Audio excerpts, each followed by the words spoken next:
Welcome, affiliated listeners, to another episode filmed not in the office, but at our home. And I am joined with, honestly, a super exciting person I'm just going to tell you right now, there is no way you leave this podcast today without a direct thing that you're going to be able to split test in your business that's going to improve it in ways you previously didn't think about. So already, you need to listen to this episode. You should understand why I'm so excited. And that's because we have one of the best leading CRO experts, where it is primarily ecom for now.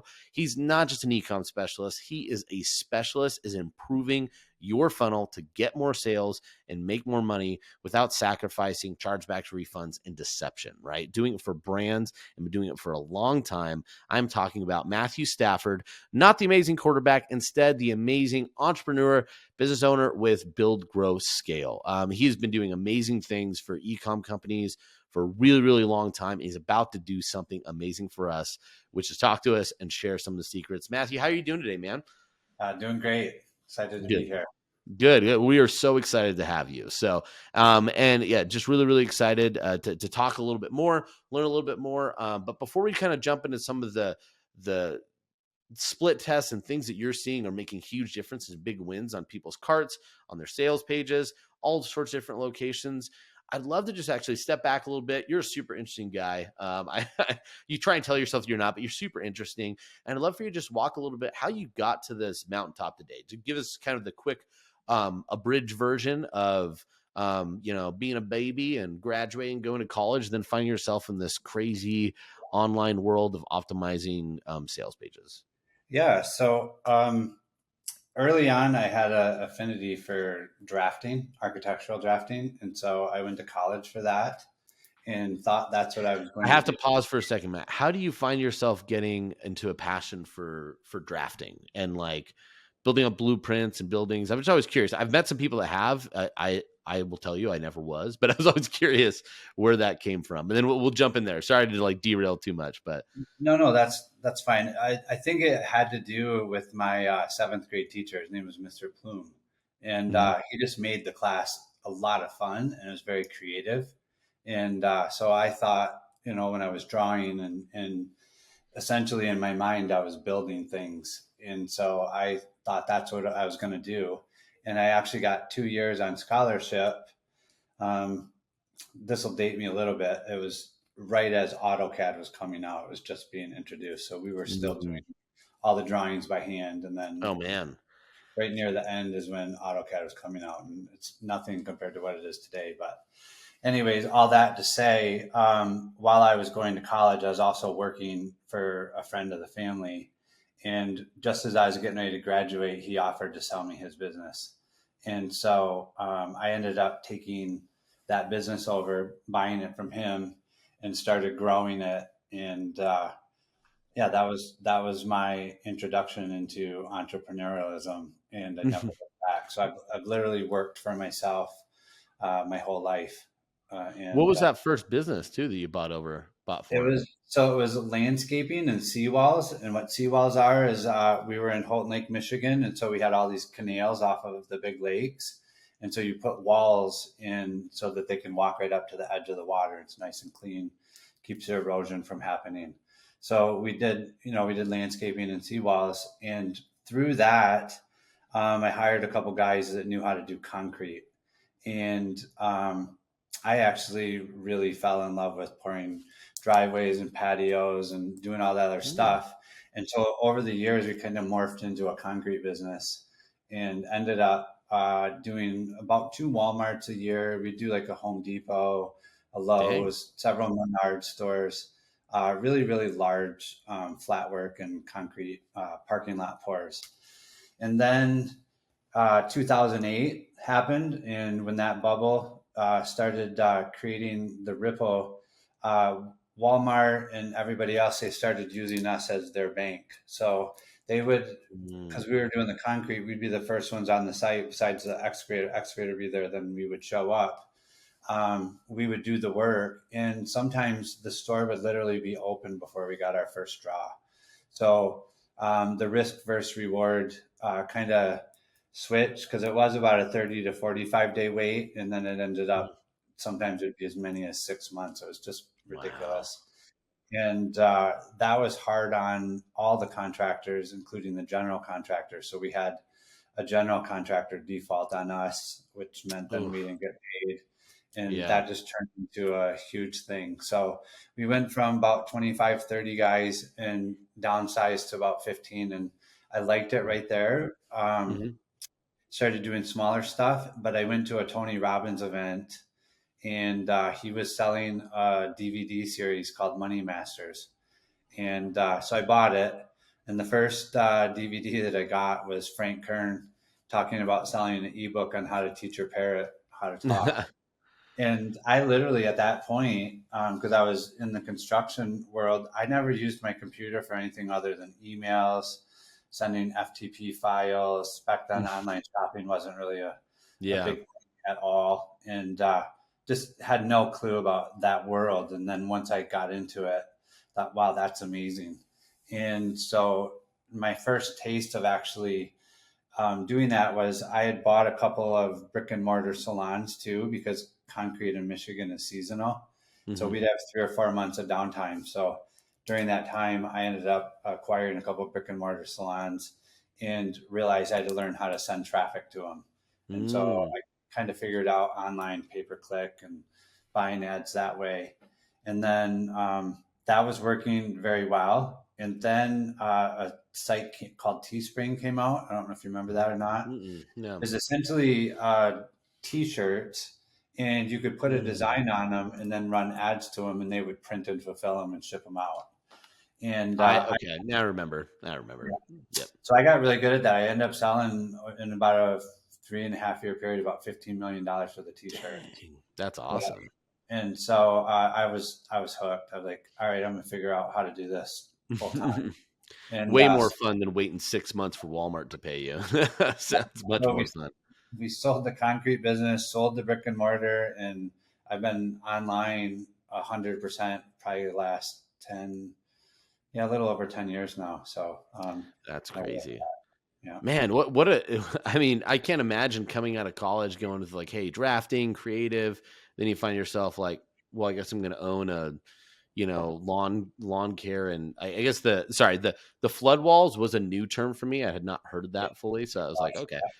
Yeah, but in general, like still like, yeah, what a stark change. And it feels like that being said though, it feels like maybe getting into this online stuff felt a little bit more like home from what you were inspired by as a kid with kind of the creating stuff, I'd imagine. Well, actually, building buildings and like Mm. still being able to drive by them and see them is pretty fun. Okay. You do everything online; it's virtual, and so you can't go like you don't drive by a site that you built or somebody that That's true. there is a little different there. Like you got to get adjusted to that. Hmm. Um, but being in drafting and then being in construction, like I had a really good understanding of the blueprints and all of that. And, Hmm. the concrete guys, your foundation's got to be spot on. You have a 250,000 square foot building, and when you're setting the anchor bolts, you got less than a quarter inch that you can be off. And so doing that and being very precise and making sure that those were good was a lot of fun. We also, with those different box stores, they have what's called a FFFL, flatness for the floor. And Mm. it's all about safety. And so in Mm. a 10-foot area, you can only have 1/8 inch of deviation. And anything over that, they'll start docking you. Or if it gets too bad, they'll make you pull it out and report it. Oh, geez. So we got really, really good at hitting very, very high FFL numbers. And then that's why they ended up, hiring us all around the country and pour form stuff. Cause that was just, I always tried to optimize. I'm always trying to optimize. We did that with their parking lots. We have the largest pour of a 3D parking lot, is 97,000 square feet. Dang.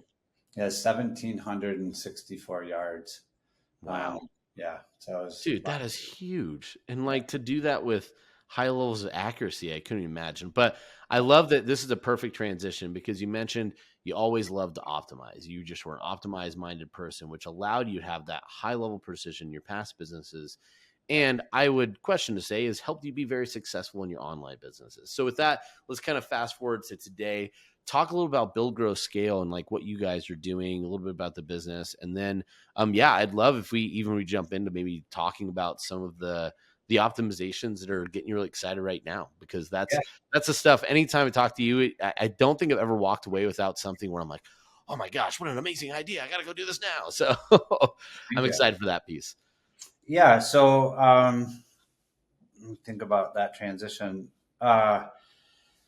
It started, I had my own e-commerce store and I was really good at the ads from the t-shirts. Well, Facebook back in the day, I mean, I think it still is. That's why I don't run ads anymore, but they were constantly up and down, up and down. So you'd have like great weeks or great months, and then all of a sudden, just for some reason, nothing would work. And I was kind of getting tired of that grind. And I hired a guy, it sounds funny, for $1,000, and he gave me like 6 coaching calls on Google Analytics. And back then, it was literally all it was enhanced GA, and he just taught me how to go through and look at it and look at our data. Well, as I started going through that data, I started finding like, oh man, like I had no clue about this or no clue about that. We would fix it on the site, and then our ads would do better. And what I realized was everybody else was teaching Facebook ads, traffic. And I was like, man, if I fix the site, I'm going to convert way higher. I'll be able to afford a lot more traffic than my competitors will. And so for me, I started working on the site, and conversions and sales went up. And we realized like traffic's not really the problem. And that's when I started doing the math. And this is embarrassing, but it's 7-8 years ago, so it doesn't really matter. I didn't understand like what caching on a site and all of that other stuff was. So I thought my site was fast. And my friend looked at it, and it was like a 13-second load time. He's like, no wonder you're not selling, da da da da. And I'm like, what do you mean? And so he explained it, and so that was another learning curve. We went through, we got our load time below 2 seconds, and instantly just like took off. And so it's just like being aware of being able to look through the data and start finding like slow pages, downtime, what all that stuff meant. And as I learned that, we just basically took off with sales, and ads worked like crazy. And during that time, because our site was so slow, we had like a 90% bounce rate. And I thought, yeah, because at 13 seconds, man. Yeah, no wonder we're not making any money. But I thought, well, if I can drop that by 10%, double the number of people see my site, because only 10 people were seeing it. Now I drop it by 10%. Now twice as many, I cut my ad cost in half. And so even by dropping it down below the 2 seconds, like it was like a 5-6x on our sales, and away we went. And then I was hooked. Yeah, no, that's amazing. And we talk a lot too, that sometimes people, they get really focused on like a headline or a new intro to my VSL. And oftentimes that's like big, but I don't know how many people, I'm surprised how many people don't test or think about their page load speeds. Yeah. And how I spoke at Stefan Georgi's event, and that's what I said, boost your copy conversion without changing a single word. And that's really what it was it's not the words on the page. 9 times out of 10, it's probably really good copy. And if the site owner hasn't went through and looked at devices, screen resolutions, things like that, if you're running a lot of traffic, like if you have one Apple device that's not displaying right because they did an update and you haven't cleaned up your site, you just got rid of 30% of your potential clients. And so we go through and fix all of that first, and then we monitor it, because a lot of the low conversions is not bad copy. It's literally different devices don't display well. Chrome does an update and you haven't like went in and cleaned it up so that it displays on the other devices. That's a huge deal with sites that are doing a lot of volume. Gosh, I mean, how often, like, am I doing, hearing or doing multi-device speed tests just to check and see how it works. Like, what do you, so just as a quick question, as almost an aside, how do you go about testing like the multiple devices, like these iPhones? I'm going to check this iPhone, I'm going to check Android, I'm going to check tablets. And like, I know I've used the Google one, but I'm curious how you check that and how often you're checking it to see that everything looks good. Yeah, it really depends on how much work you're doing on the site. We use Browser Stack because they actually use real devices. Okay. And so everything that we do, we bug check it before it goes live. But where you're going to look is in your Google Analytics. You're going to sort it by desktop, tablet, and mobile. Your Okay. desktop and your tablet should convert the same. Mm-hmm. If they don't, then there's room to improve there. And then mobile should convert about half as well as mobile and desktop. So if we don't see those numbers or something's off, that's the first thing that we'll go check. Is we'll look at Android devices, we'll look at iOS, et cetera, and figure out where the discrepancy is. Fix that. That usually takes care of it, and then from there we'll move on to other stuff. But like, you're not even going to have a good test if iOS is predominantly your buyers, and 30% of them it's not displaying right on their phone because it's not the plus version, and so everything's janky, and you're trying to run a test and you're like, yeah, it's just not not winning. Well, Yeah, but it you're could be. you're not really racing with all your legs, kind of a thing. Yeah, So yeah, yeah. exactly. Yeah, no, that's super interesting. I wouldn't have ever thought about that. And I think the speed test thing, it's not like it's groundbreaking, but the amount of people that don't look at it or evaluate it is probably larger than it should be, because it really matters. Yeah. If you give one tip, if there's like a common tip for people to look for if they happen to have maybe a slower page, what's maybe one recommendation you just let people know to try and speed up their pages? Because I know Well, there's a lot to it. yeah, Google has a insight tool, so you can just plug the URL in, and you plug the URL of the page. So don't just put your home page, because then it's just going to tell you the speed on the home page. So I would put your highest visited pages in there once a week or every other week, and when it's done, it will give you like a report, and in there is a waterfall report. You can just click it. And when it opens up, it'll show you all the things that are server calls, and you can find apps or different things.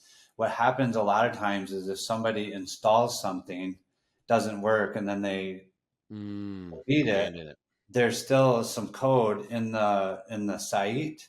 And so it's trying to make that call, but it can never make the connection, so it times out, and all of that stuff is slowing it down. So there's a lot of things there.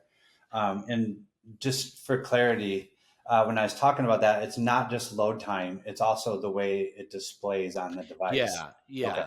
Yeah. Because I was trying to make that distinction. Not only the way it looks, that obviously your design is showing up properly.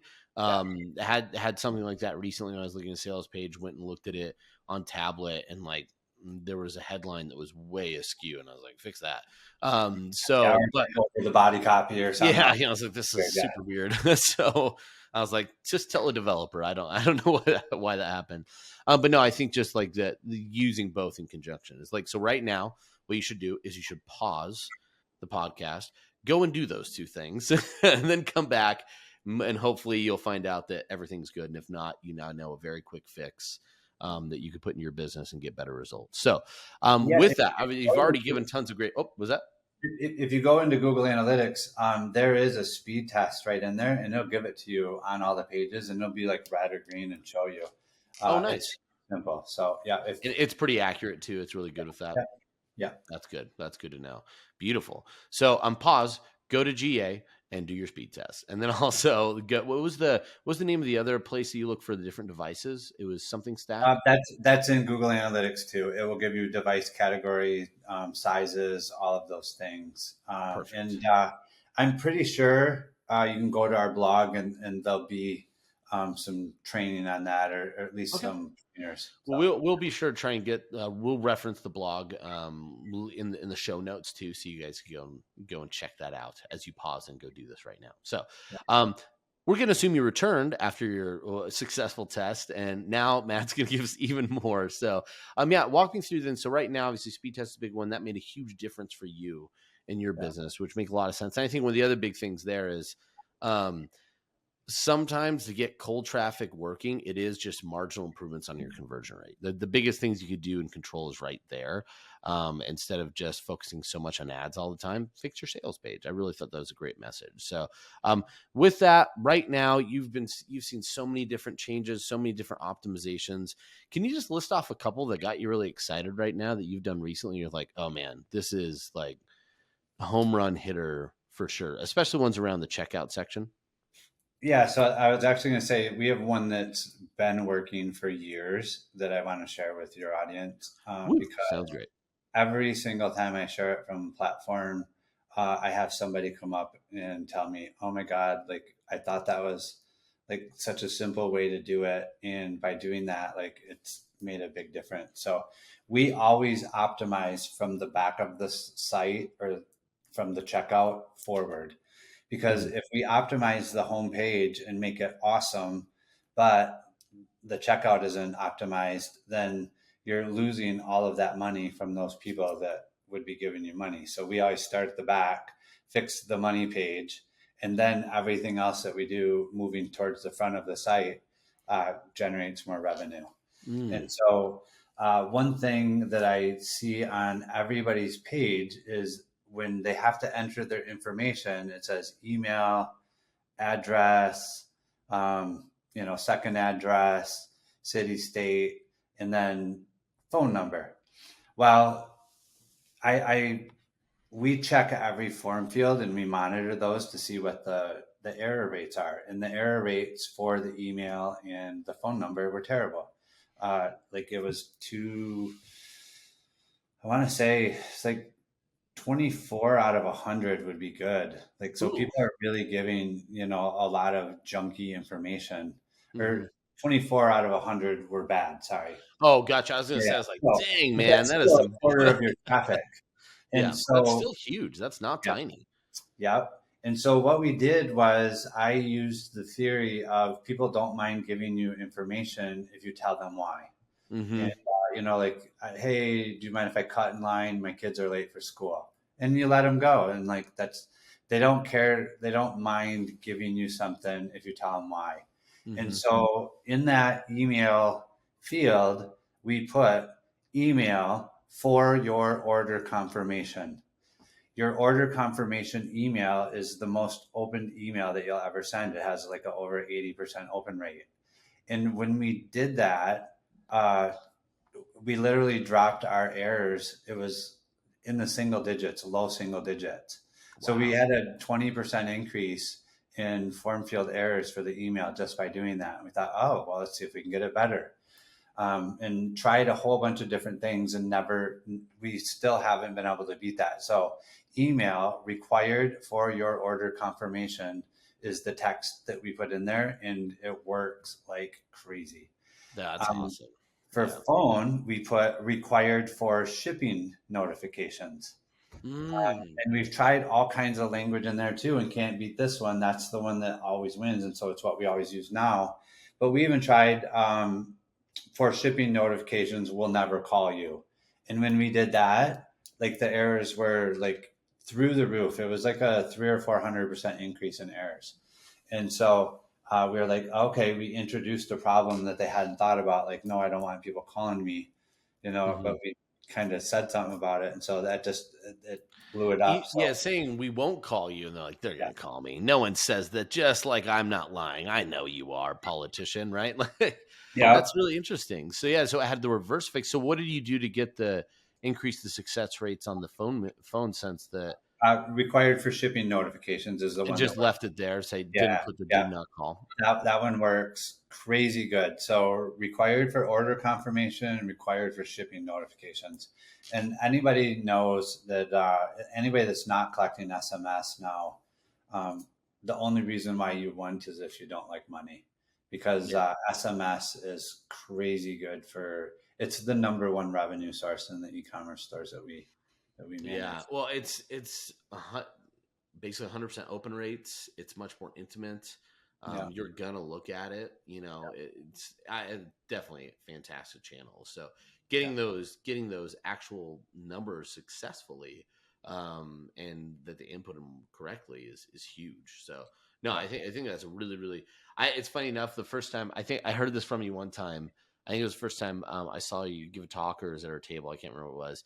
I like literally messaged our head of UI and I was like, we should do this. This looks like right on, like here's the thing. So I'll send them this episode after it airs as well to make sure that we add it to our order form. But Yeah, I no, think brilliant idea. Makes a ton of sense. that same mastermind that I shared it with you guys, Donnie French from Mm-hmm. Performance Golf, he went and implemented it on his store, and then about 2 months later, we started doing work for them. And his technical guy is who I deal with, and he's like, "Oh, you guys are the ones that told us about that. That was a huge lift. It was crazy because they do a lot of volume, and Mm-hmm. so a 2-3% lift in your checkout is amazing because Yeah.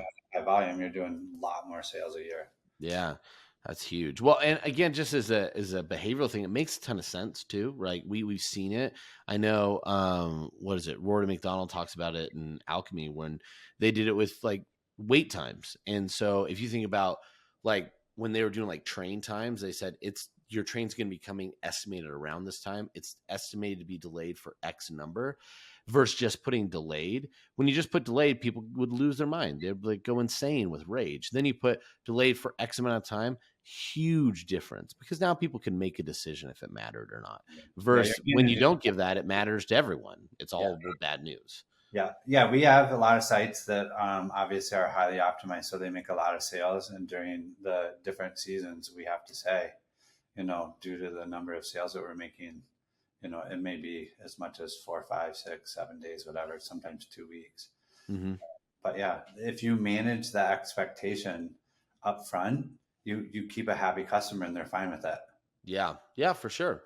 Expectations are so big, and we forget about them far too often. So, well, with that, that is an amazing one. And tell you, like, yeah, huge lift already for the example you brought up with Donnie, but in Revolution. But there's obviously a lot of other people I'm sure have shared similar success with that. So, there you go. We don't need to say anything else. We will, but we don't. You've already been more than you deserve for great optimization tips. But we're going to move on to even more and over deliver. So, Matt, give me another one that's just tickling your fancy right now.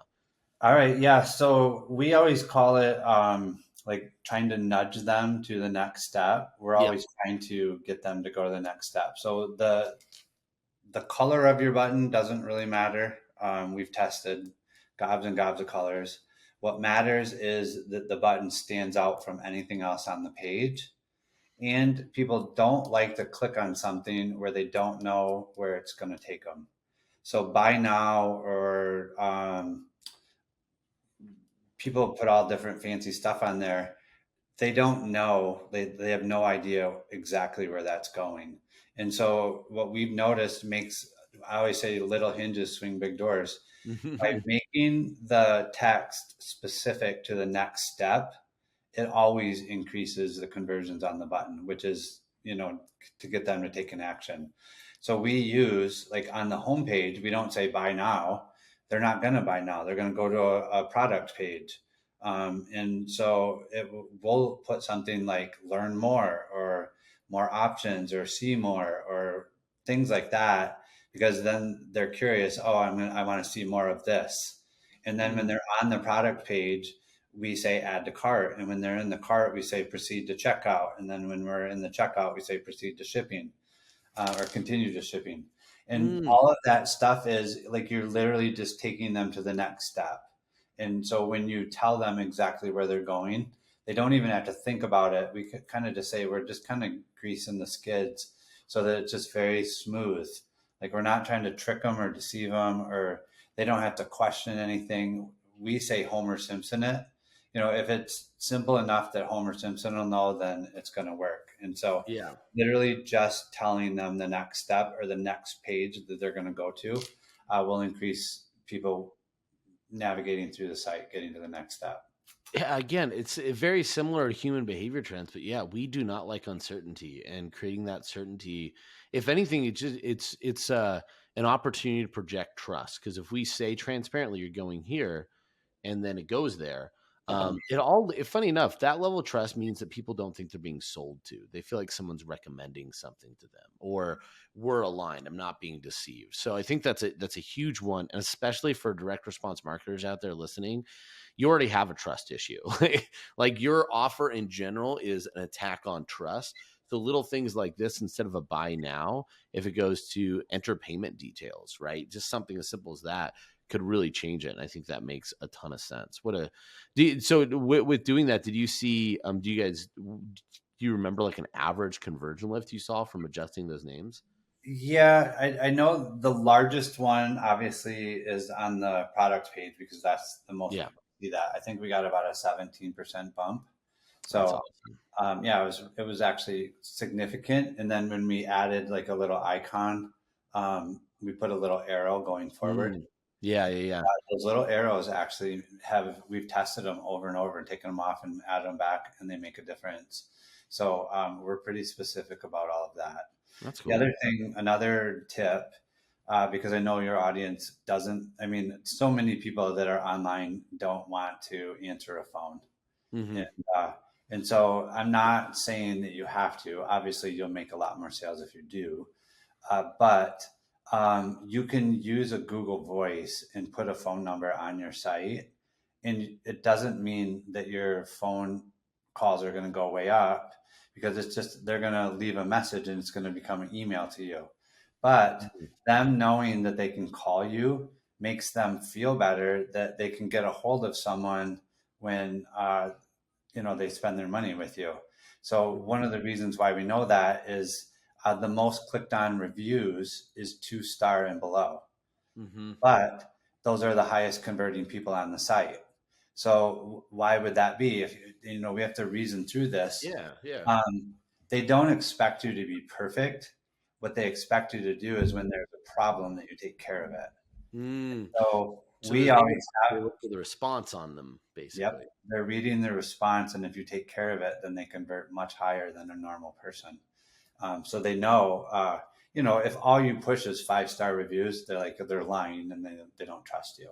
If you have Hmm. a phone number, even if it goes to Google Voice, they don't know that. It feels better. It's a trust symbol. Okay, if I have an issue, I can call them. Totally Yeah. different than emailing. So Yeah, no, that makes a huge difference. It goes to that trust factor again, and it kind of reminds we often see that people extend out refund terms, and it lowers refunds. yeah, I use this like the Nordstrom's example.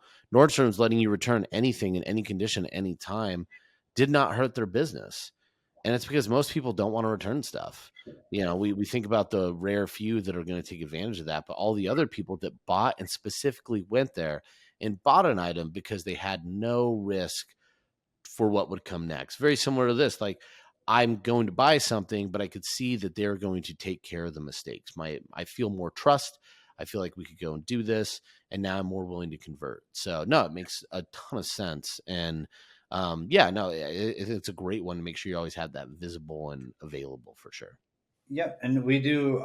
So the word free is awesome. People love it. Hmm. Uh, in physical product space, shipping is not free. And so instead of saying free shipping, we pay shipping.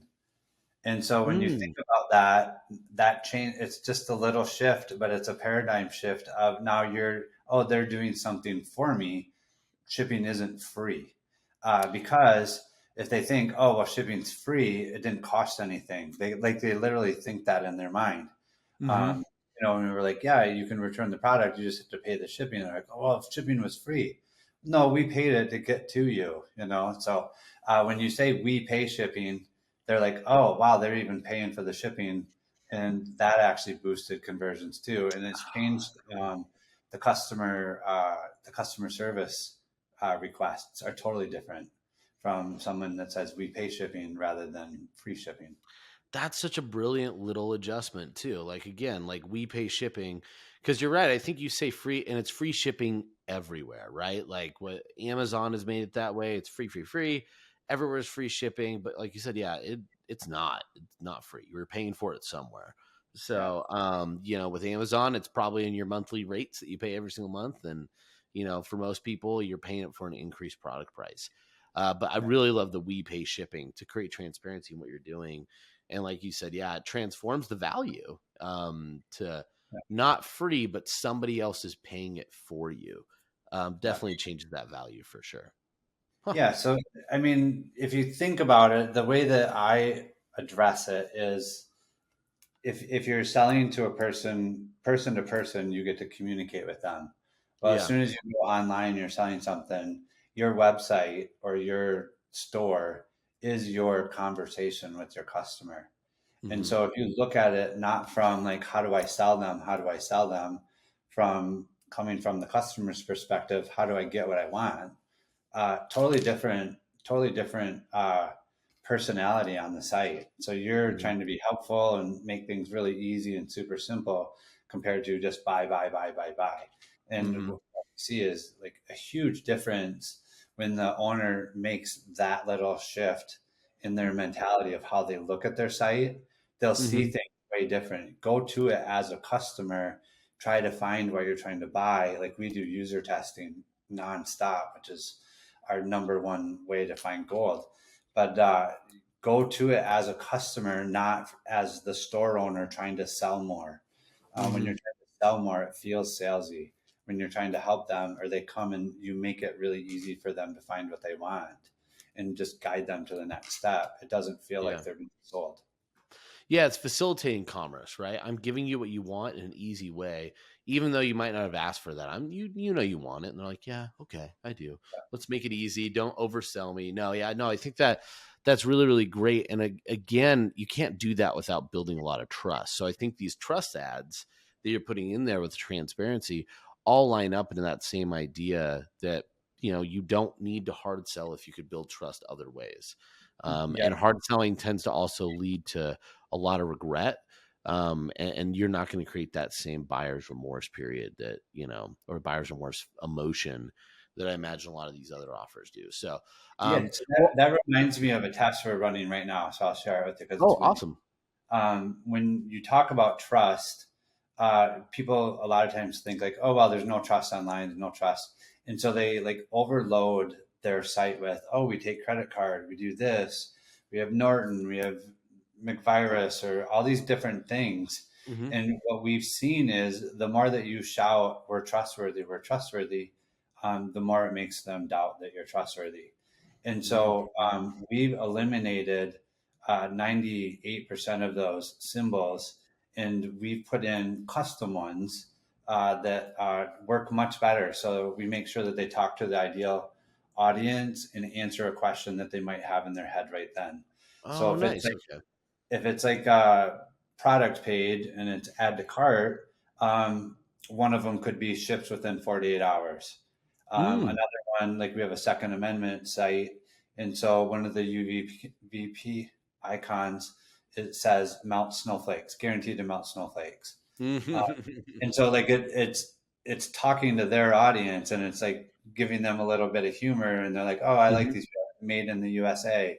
Stuff like that matters way more than you saying, oh, we take Discover, American Express, JCB, and all these other ones. Like they make that assumption, but Yeah. people have done it for so long, they just like, oh, that's what we do.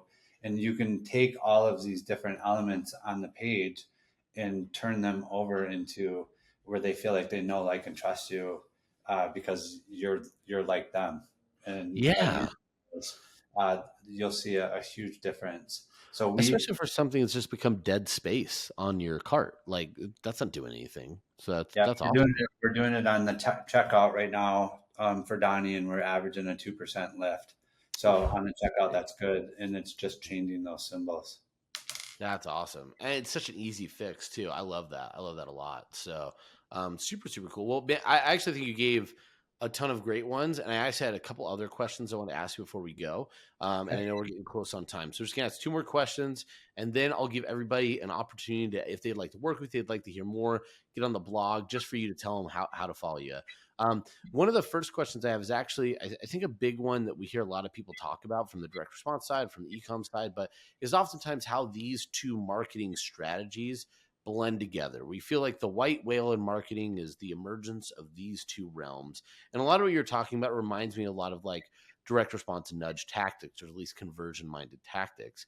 So I'm really curious, from someone like you who sees both sides of the world, is really working in between, what your opinion is on the emergence of e-com and direct response coming together. Like, in your ideal, what parts are we taking from e-com and what parts are we taking from direct response to make Yeah, this magic whale occur? great question. And it was actually one of your clients was the very first person that we started working with, that we proved out this hybrid model. It was Organifi. And so they were running $25 million through their funnel, Mm-hmm. that was selling on ClickBank. And then their ecom store was kind of just there. Like, they were making money in the funnel, and the store was basically, it looked like a yard sale. I mean, they literally had every single product on the homepage, a whole bunch of other stuff. Mm-hmm. And the year that we started helping them, they had done like 25 million in their funnel, and their store did like 2.7 million. Mm-hmm. And so in 90 days of us cleaning that up, they weren't even running traffic to it. We had them on an $8.2 million run rate. They ended up doing 16 million that year with their store. So what people don't realize is, well, they do realize, but they don't understand the downside to it. When you're doing the direct response, part of the reason you can make it work is because you are controlling the entire process, and so Mm-hmm. you have all your numbers, you figure it out. But what about all those people that fall off and didn't want to buy exactly what you have? You have other stuff that you can sell them. Well, they had probiotics and two or three other juices, and Yep. some different turmeric and things like that. But their green juice funnel was just killing it. And so when we fixed the store, all those people that were customers, now they could go shop and see all their stuff and buy a whole bunch more, rather than just be forced through that same funnel over and over and over. And so Yeah. that was a big aha for us. So when we see people doing really, really well in funnels, we know that if we create a store that has their product offering that they can use for email marketing, SMS, etc., a lot of people don't want to go back through that funnel where you're going to tell them, hey, you buy 1, 3, 6, whatever. And then we're going to also put in continuity. You can just go to the store and shop. And that turns out to be a much better experience than trying to shop through a funnel. And if you go to our homepage on buildgirlscout.com, you'll see Drew's testimonial.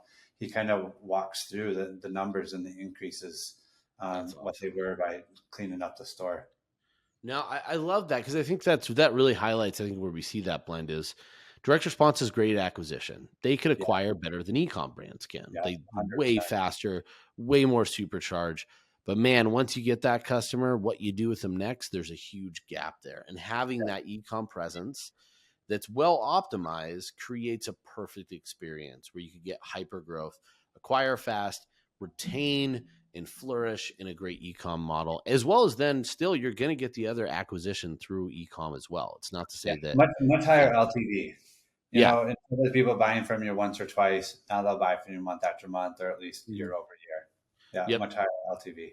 Yeah, no, that's awesome. So, first, that's one thing. Again, if you have a business right now, you're doing great with acquisition, and you have no ecom backend whatsoever, you're Yeah. missing a lot of great LTV. You are working so much harder than you need to. Yeah. Not to say don't stop working hard. I'm just saying put that work Well, towards I mean, you've already marketing. paid for the acquisition, even if they Yeah, didn't buy from you there. Now you own the email, or you own their, the pixel. Get them over to your site where they can yeah. shop and buy the things that they want, instead of just what you were guessing that they would want. Yeah, yeah, because obviously they cared enough to watch something, right? So Yeah. they're engaged in some way, shape, or form. So that's a brilliant one. So the second question is actually just more of a curiosity. we know that we've seen, at least in our industry, over the last quarter, Q1, the tail end going into now Q2, we've seen some real changes, and I know conversions have really gotten more difficult. Scaling through paid media has gotten more difficult with increased costs and, again, lower conversions. So we're definitely seeing a lot of trends going on in this world. But from the ecom perspective, what are kind of some of the trends or things that you're seeing that you anticipate big changes or big effects happening for the rest of the year in the ecom world? I would say we're seeing the same right now. It's not just direct response. So that makes me feel better. yeah, no, we're definitely seeing it too.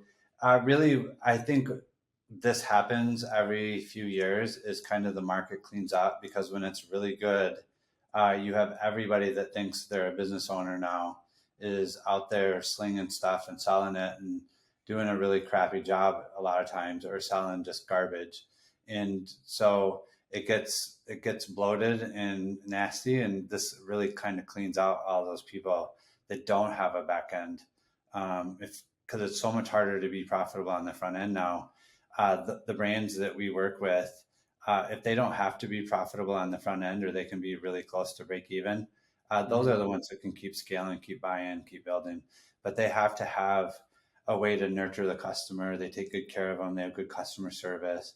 All the things that you have to do. If you don't want to ever talk to a customer and all you want to do is acquire leads on the front end, that's okay. That's a business model, but you'll make far, far less than the ones who have that hybrid model where the person isn't just forced to go through one way, but they literally get to shop for your entire catalog. Yeah. Yeah, no, for sure. And it seems like, just kind of building off that too, a little bit more is like, you're working so hard to get that lead. You're spending so much, and you're so limited without the LTV in the back end. And really it leads you to that if you don't have the ecom store for some high quality, long-standing LTV, you're basically just squeezing the rinds of your lemonade, right? To just get every last drop through aggressively monetizing in the email.